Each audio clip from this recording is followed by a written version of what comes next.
Dear students, welcome to Economics with Shizan.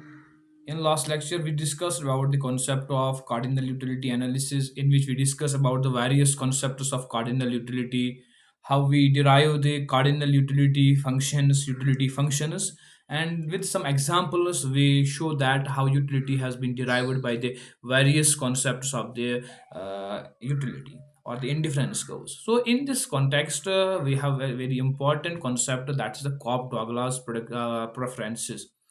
जो corp Douglas it was ये तो दो इकोनॉमिस्ट एंड मैथमेटिशियन था. वन वाज चार्ल्स कॉब जो था it was mathematician and Paul Douglas जो था ही वाज एन इकोनॉमिस्ट. तो इन्होंने एक एनालिसिस की, जैसे कि वहाँ पे हमने देखा कि वी कैन से कि प्रोडक्शन फंक्शन उनकी जो थी, तो यहाँ पे भी उसी तरीके से उन्होंने एक फंक्शन डिराइव की जिसको हम यूटिलिटी फंक्शन कहते हैं.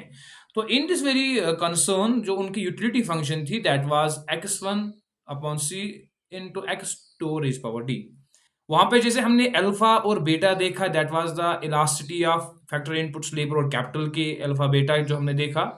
तो यहाँ पे जो है सी और डी जो है it represents the importance that is given to the particular commodity. जो हम यहाँ पे इम्पोर्टेंस जो है या जो सी और डी जो है जो इट रिप्रेजेंट्स द प्रेफरेंस जो हम देते हैं पर्टिकुलर कमोडिटी की कमोडिटी को. For example let us say that के जो सी और डी है it is equal to one. For example I am saying that C और डी जो है it is equal to one. जो हमारी यूटिलिटी फंक्शन होगी तो ऑब्वियसली जो यूटिलिटी फंक्शन है it is equal to X one upon 1 raised power 1 into x2 raised power 1 because we are assuming that c और d जो है it is equivalent to 1. तो instead of c and d we can imply the 1. तो जो हमारी utility function होगी it will equivalent to x1. जो utility होगी it will be x1 into x2 जो original utility function हमारी already थी. तो जो जैसे पिछले लेक्चर के अंदर हमने देखा कि जो utility function है वो हमने उसकी जो इंडिफरेंस करो वैसे बनती है. तो इंडिफरेंस करो हियर मेंशन वो ऐसे इंडिफरेंस करो इसकी बनती है. Now let us suppose that कि जो यूटिलिटी फंक्शन है because we are discussing about the Cobb Douglas preferences. जैसे कि वहां पे हमने कॉब डॉगलास प्रेफरेंस की बात की, तो यहाँ पे भी हम प्रोडक्शन फंक्शन की बात की.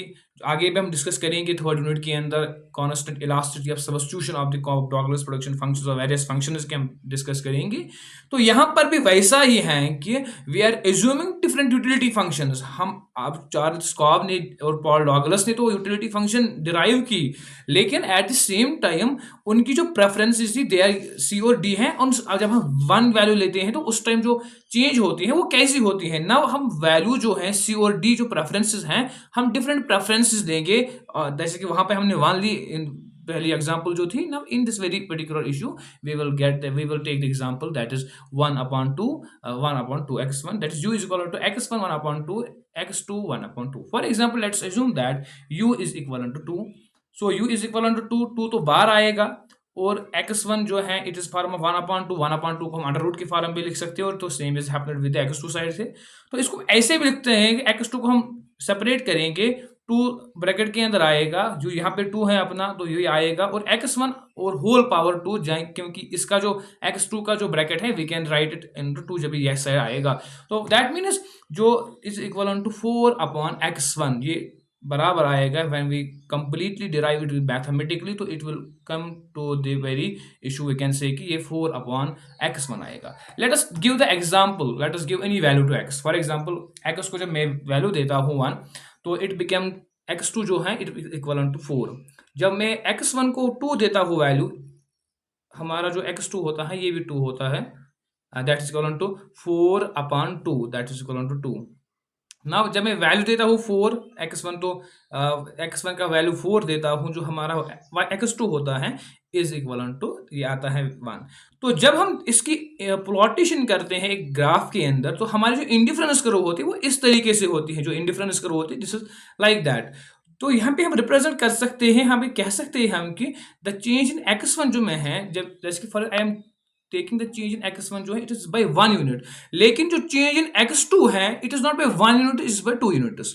तो जो जिसको मार्जिनल रेट ऑफ सब्स्टिट्यूशन कहते हैं तो वो 2 यूनिट्स हैं. दैट मीन्स कि जो यहाँ पे चेंज है when we take different preferences हमने we can say Cobb Douglas के लिए तो यहाँ पे जो चेंज रिप्रेजेंट हमने की it is equal to by 2 unit. यहाँ पे 2. Now we can take the another example. For example यहाँ पे हम जो यूटिलिटी फंक्शन है ये हम लेते हैं x1 1/5 x2 4/5।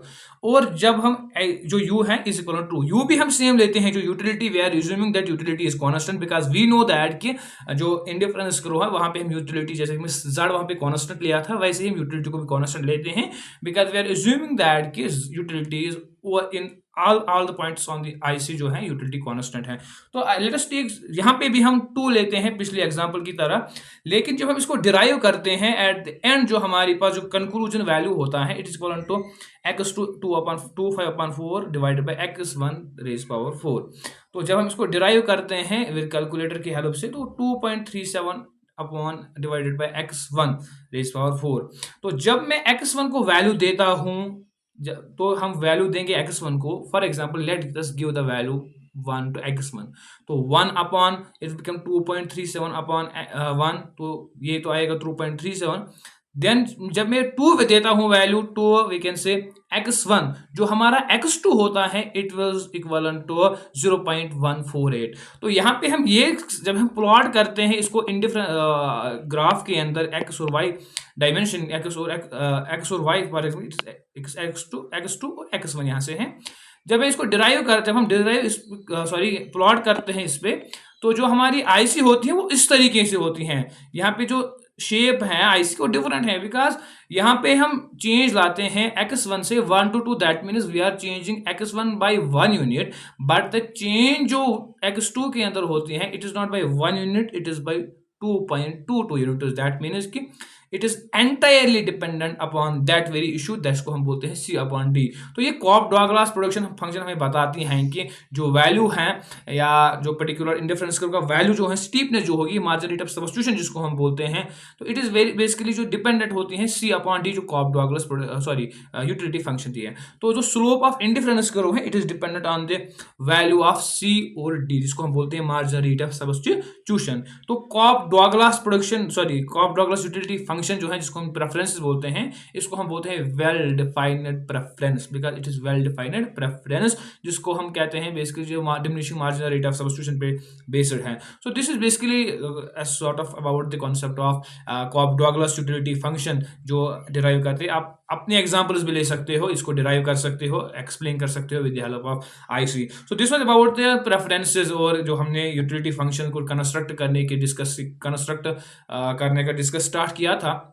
तो उसके अंदर ये आता है ये कॉन्सेप्ट परफेक्ट सब्स्टिट्यूट्स और कंप्लीमेंट्स भी आते हैं बिकॉज दे आर एक टू इजी, तो आप बुक उसकी भी जरूरत नहीं है, you can go through the books and you can study that particular aspect.